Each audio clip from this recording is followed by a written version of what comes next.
On my email signature, I have a sentence and phrase that tells people this email has been written with the help of AI, because it may have been, but also the second part, that's phrase and sentences, it's been checked by a human to make sure that I haven't got the name wrong or the company name wrong.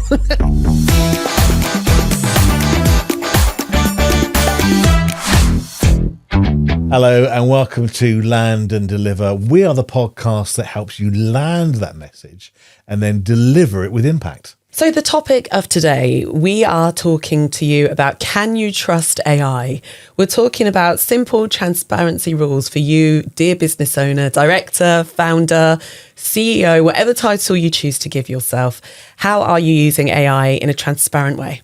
And also in marketing, communications and creatives as well, you know, there can be some real consequences if you don't say we've used AI in this, you can get into trouble, and you can use trust and it can kind of do you more harm than good, although AI is really powerful, isn't it? So just kind of take us through how we're going to kind of address those problems and with a few solutions that we've got in mind. So as you watch or listen to the episode today, there's a framework that we're going to talk about that's called trust.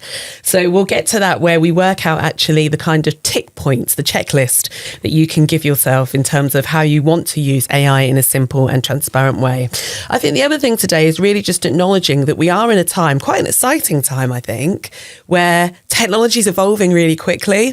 For some of us, some people have started using AI very early on. Some are just slowly getting into it. And we really want to help, I suppose, hold your hand through the process as a business owner of how you're going to use AI in a transparent way that you feel comfortable with, but also gives you the results that you need. Yes, because there is a lot of sometimes distrust about AI, and just being clear, for example, whenever I'm on a Zoom call or whatever, I'll always put my AI tool on that will record the conversation, and by saying, I'm going to use this tool here, this is how I'm going to use it, this is what it is, and because they know me, they go, okay, it's fair enough. Whereas if I just recorded it quietly, they might go, hang on a minute, what are you doing with my data? So that's really important that we kind of put that framework around it. It's true. And I think today it's talking about why it's important, why it's something we need to have on our radar, not just now, but I would say going forward as these tools and pieces of software become more omnipresent in our day-to-day working lives, and how we can make sure we're not afraid of it, but we're in control of it as well. Yeah. So let's just start off by defining, what are we talking about then in terms of defining AI transparency? Shall I get into it? For it. Go on, yeah. So I think for me, as someone who operates in the marketing and communications industry, what we're trying to do always with our clients and with our customers as well is to build trust. We want to make sure that we are being transparent about who we are and what we do, because what we're starting to find is when that doesn't happen, fear comes in. There's a lot of mistrust, misinformation and questioning. And I think the worst thing you want in any scenario, be it AI or not, is to have that thing of people saying, are you telling the truth? Because we found time and time again that when that's not the case, people are then stepping away, or they have an arched eyebrow, or they're thinking, oh, well, I don't know if I like this. And that then throws up a whole bunch of other questions. So the transparency is important because we're defining it in a way where we're being honest and open. Yeah. And we're in a little bit of a wild west at the moment, aren't we, with AI, in that it's developing so fast. I say even more than social media. And we're already kind of reeling off the benefits, but also massive problems with social media. So we're always already kind of going, oh my goodness me. And the AI is developing, and there seems to be no regulatory tools that are keeping up fast enough. So quite rightly, you might go, actually, do you know what? I'm going to step away from this and just see how it develops. But then all of a sudden you find yourself going further and further behind. And we're saying that used correctly, and we'll go to the trust model a little later on, it's fine.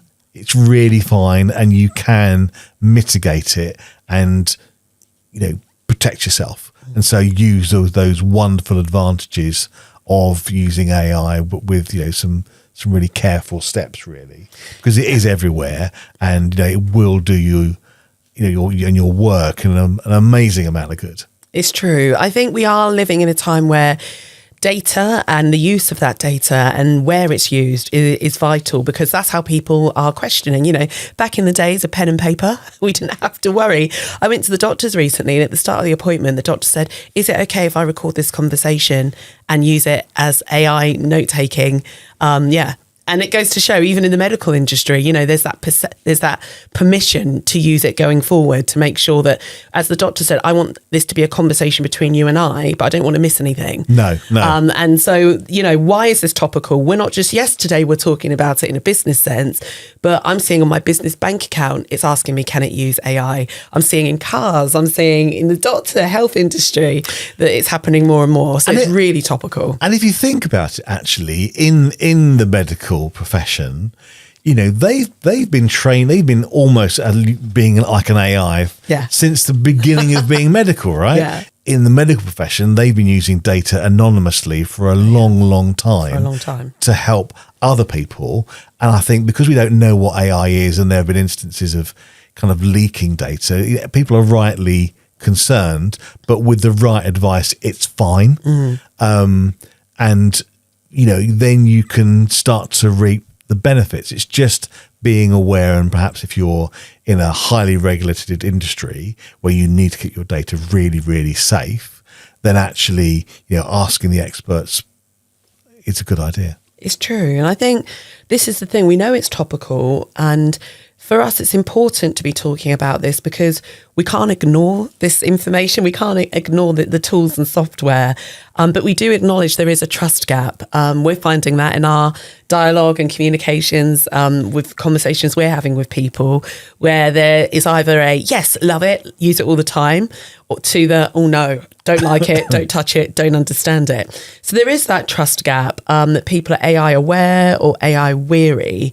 And that's why today it's really important to talk about this transparency and talk about the trust framework.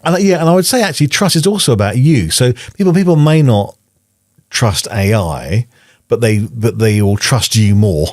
So if you're very transparent in how you're using the AI, then they'll go, okay, I'm not sure about AI, but that person that I know knows what they're doing, so I'm cool with it. Yeah. Whereas if you're not open and transparent with them, they'll go, what have we got to hide? It's true. So then that multiplies with not being particularly sure about AI, It's true. and then you've been in a bit of a hole, aren't you? So one thing we should say and point out at the moment, depending on when you listen or watch this episode, there's rules that are changing. As we've alluded to, things are evolving very quickly with AI in terms of regulation or policies or guidance.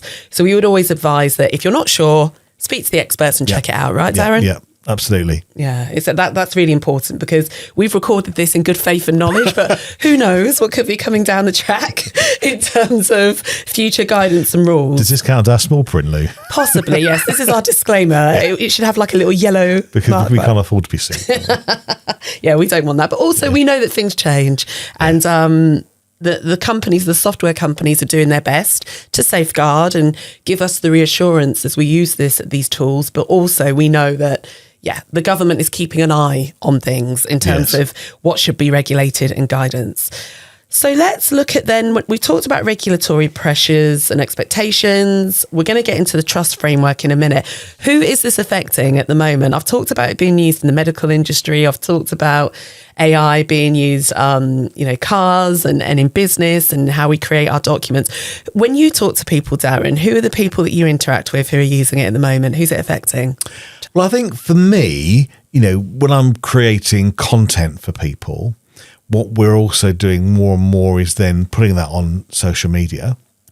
And, companies that are brand new to using video content or marketing content or social media graphics or whatever, they're putting it out. And marketing is one of those really weird kind of environments where you don't quite know whether it's working or not. It kind of, I kind of, find it works through anecdotal conversations where someone goes, well, I've seen you. Where have I seen you? Don't remember. I've been talking every single day on LinkedIn for the last 6 months. So that's where you've seen me. And then, it works. But when you're putting stuff out on social media, you need to find a way of working out how it works. So I had a conversation with a company that deals with environmental waste. And we've been doing social media marketing now for 3 months. And believe me, as you know, this thing is a drip and it takes a long, long time, but, spending money and they want answers. And actually I use an app called Buffer, which saves you posting the same content to each individual social media stream. Do it once, it sends it out everywhere. But what it does do, it then collates all the raw data. So what I was able to do was to go, okay, I took all the raw spreadsheets, it's all numbers, haven't got a clue. And I have a special little segment for this company in my own little project in ChatGPT, uploaded all the data. And I said, look at all this data and please give me an executive summary. That word is really useful, of, how well it's done, who we're talking to, and what. And I had 3 types of communication style I was testing. So I told it each individual communication style and tell me how it's working and which one's working the best. And I then told it about their customers and who their customers are and which one is attracting the customer best. So it's quite a long prompt. But what it's then able to do is to take the numbers. It gave me a story. It said, the marketing content you're doing really, really well is talking about this. They're liking this because of this. And I'm able to then go to the customer, there you go. That's why we're doing it this way and not particularly a way that you think it's being done. So you're able to take what is quite a lot of data and then tell a story.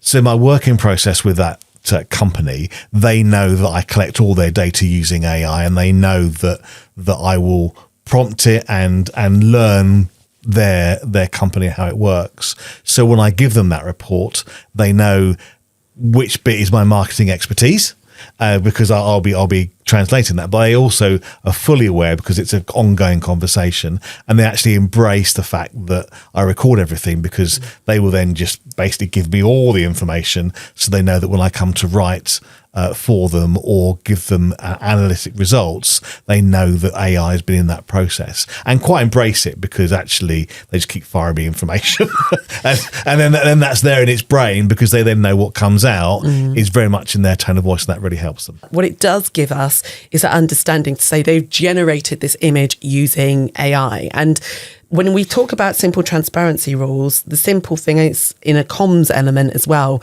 for in-house teams, is if you sign off content, you're accountable. Yeah. So you have a responsibility to indicate to people this isn't exactly how it could look, because in that example, if it is a leisure centre or housing development, when it's then built, if people do remember that artist impression that you gave, what you don't want is to have this kind of sticking point of, that's not what you delivered.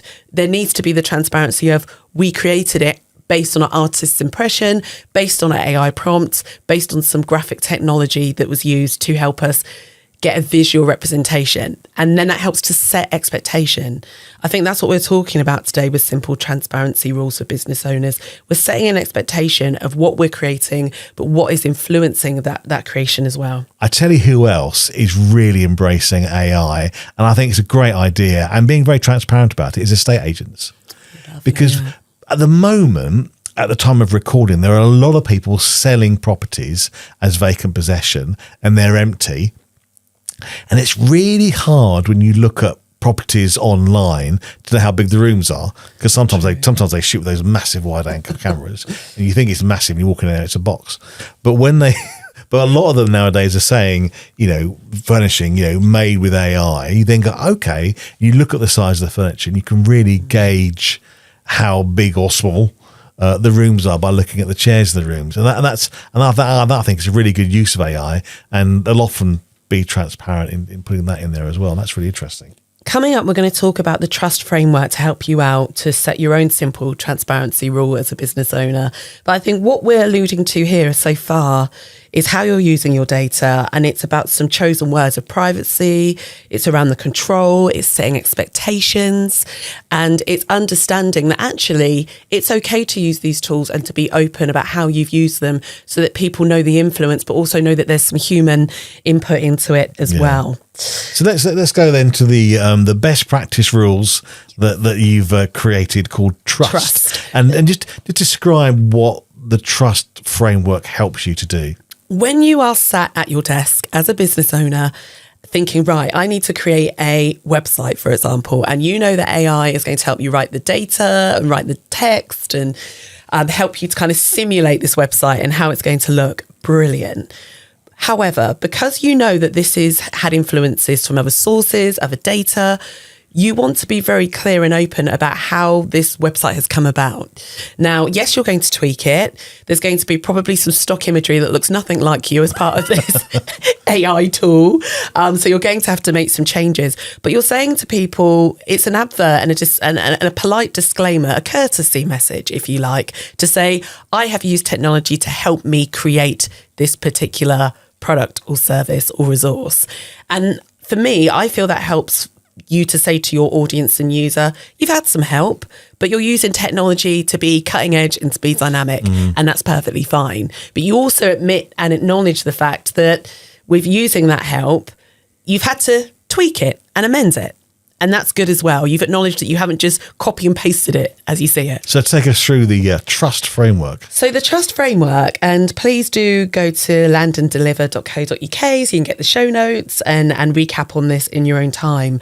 But the trust framework is really to help you tell people. That's the first thing. It's the honesty. On my email signature, I have a sentence and phrase that tells people this email has been written with the help of AI, because it may have been. But also the second part of that phrase and sentences, it's been checked by a human to make sure that I haven't got the name wrong or the company name wrong. We've all been victims of just bashing out an email to someone who's just on our nerves. And it's really good to use AI just to kind of check your language so it lands well with them. Yes. And that's just being professional. Yes. That's just being professional and checking your own tone of voice, because we all work a lot, increasingly in our home offices, Yes. and there's no one to go, excuse me, Marjorie. Yeah. Never worked with Marjorie. But, going next door, talking to Marge and go, does this look all right? Yeah. Does this sound right? Yeah. Whereas now we use AI to do that. And you're absolutely right, because this is the next part of the trust framework review. So we've done that. We've told people and said, actually, I've used AI to help me create this. But the next thing you're doing is, once that piece has been created, you are reviewing it. You're fact checking that your resources and sources are correct. You are reviewing it to make sure it strikes the right tone and balance, with or without the help of Marjorie, up to you. That you are reviewing it to just double check. Oh yeah, that does make sense. I used AI recently to help me write an email response. And it's a good thing I did review and check it, because it was referencing a date that was incorrect. So, I'm talking about a date in the future, and it was referencing a date from 2 months ago. Had I just sent it, it would have confused the chain of conversation that I was referencing a date in the past. Now, something in the AI prompt clearly got confused, and AI was talking about the future, but using April as a response, which, really needed to talk about July.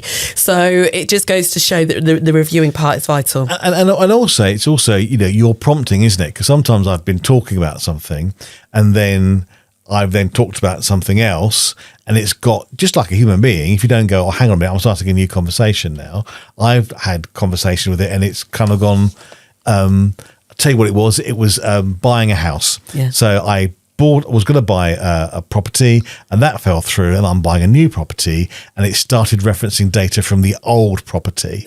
And it was only a small thing about the ground rent, but I've gone, oh, hang on a minute, I've checked it through, and then I've gone, actually, are you sure you look at the right document? It's gone, I don't know. Checking that through is really, really important. The review part, definitely, for accuracy, for tone of voice, if it's an email, even if it's down to things like, colours, whatever the document and piece of work you're doing, the review part is vital. And I'll tell you what also is really helpful with a review is language and tone of voice.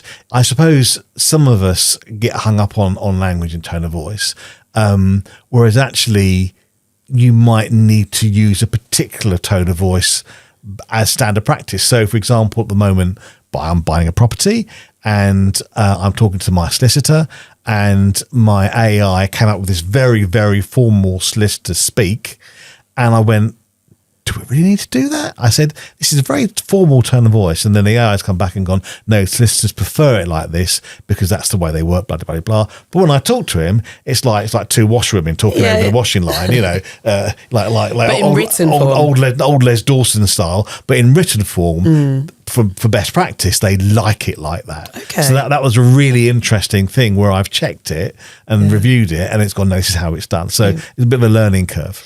And if you want to know more about tone of voice, you can go and check out episode 15. Yes. Because we actually have a tone of voice template and document that you can use that helps you to use AI to sound like you. And there's a framework and template there that you can download in episode 15 about that. So yeah, with the trust framework, you've got tell, you've got review. The next thing from this episode, really want you to think carefully about using data responsibly.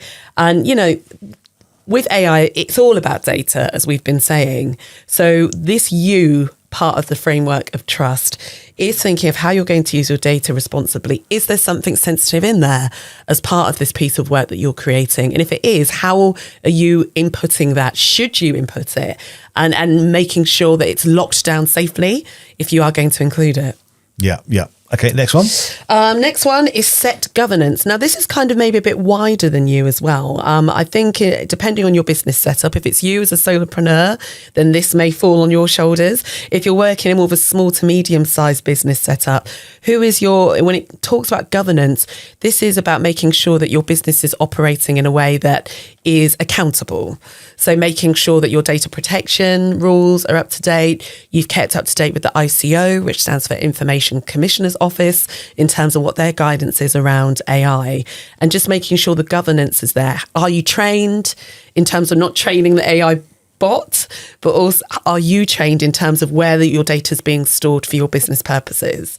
So yeah, the governance element is about approval. It's about who owns the data. You know, for example, Darren, you sometimes talk about making sure that when you use AI tools, are you using the business version or the personal home version? Because that could be a bit of a sticking point. I think it's really, really important. I think there's. I remember when I had a proper job, actually I had a salaried job, that. You know, there were the ChatGPT was just coming along, and actually what they did was they made available to all employees free of charge. They had a paid secure version of ChatGPT, because what everyone was doing was asking ChatGPT questions, and for the most part, it was best practice. It was just for personal stuff, but you know they were thinking ahead. And if you're then asking ChatGPT work questions, then at that free level, that information comes quite leaky. And so they had a paid version so that everyone used that, and then that data is secure. So it's really important to make sure that, you know, if you're working with other people, or if you've got a free version of something, that, you know, it's not leaky. And as we always say, if you're not sure, you know, data breach and being prosecuted for data breach is a nightmare legally and professionally, and you know, for your credibility. So just chat to an expert. I mean, just to pick up on your point about things being leaky, I understand it, and tell me if I'm right or wrong, but I understand it as in you're putting sensitive information in and it can be regurgitated and spat out and used in other places and spaces where you may not want it to be used. Am I right in that thinking? You know, if you're going to use something for free, it wants something in return. Of course, yes. Right? So, but with AI, what it's doing is it's using your data in an largely speaking, in an anonymous way to train itself all the time and learn in a general way about how we are. But it can leak it. Yeah. But if you, for example, got a brand new idea, as I've just discussed with you today, I've said to myself, hang on a minute, that brand new idea is currently sitting on my ChatGPT.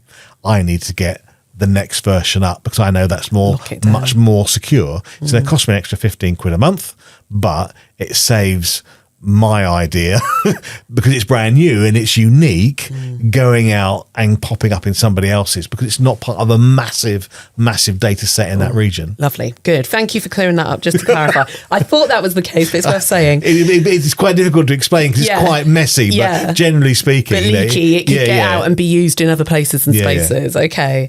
And the final bit of trust is the training. So this is where we're looking at to make sure that we're keeping up to date. And because these software models want us to use them, ChatGPT, Microsoft Copilot, Google, Gemini and Claude and all the others, they often do give free training.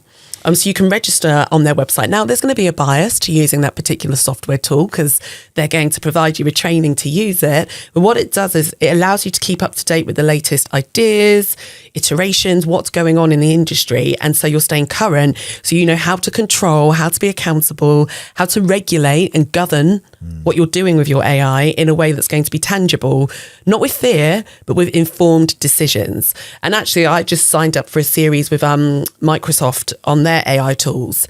And they're free webinars that you can attend. Yeah. And what I'm doing is learning it in a Microsoft sense, but it's making me then question it when I use other tools as well. But it helps me to keep my knowledge current, helps me to understand, yes, with a bias, but that training is vital. And that's the trust framework. Ta-da! There you go. That easy. But it is really, really important because AI is different. It's a different technology to ones and zeros. And I think if we'd have had AI first and then computer technology second, it would be a lot easier to understand. But because we're kind of thinking about getting our computers, we're thinking about step by step, it has to be very logical. Yes. Whereas AI isn't like that. It's about pattern matching. It's true. And I suppose really also, you know, with AI and being transparent, because AI might not always sound like you, right? And so we have to kind of put that there. So when someone kind of goes, well, I'm not sure, they go, okay, it's done by AI. We understand now. But there are environments, I would say, where you must be transparent, and perhaps there are other ones where you don't have to be, because there is bias, isn't there? And this is kind of where, because AI is such a fast developing medium right now, it's kind of a bit of a grey area. And I know we go with discussions about this. So I would always say, look, you know, if you're being creative, then because some people might go AI slop, and because you might have revised it loads and loads and loads and loads of times, there's a judgment around it. So you know, it's giving you version 1, but I'm currently on a piece of work about, I'm on version 15 or 16.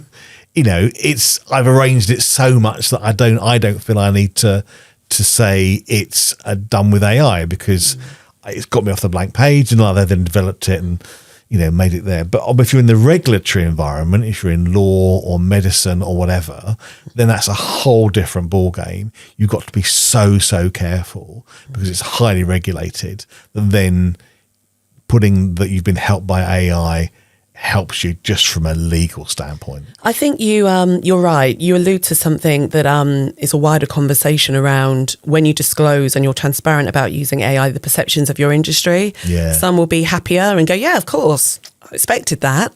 Others will say, no, don't like that. So I think, yes, the advice we're giving today, I think, is a blanket approach. But I think for your particular sector or industry, there will be some nuances in terms of how people perceive using AI. There might be a bit of snobbery around it. There could be a fear. There could also be that anxiety of, where's that data going? How is it being used? Where will it pop up again? As you explained with your leaky analogy, or analogy about things being leaky. So yeah, I think this is the thing. As you listen to this as a business owner, it's for you to strike that balance that feels comfortable to you, your brand, your business, and ultimately will protect your brand in terms of reputation. Yeah. Good stuff. So there we go. Trust, tell, review, use data responsibly, set governance and training. We have helped you out there. We've got through a lot there, Darren.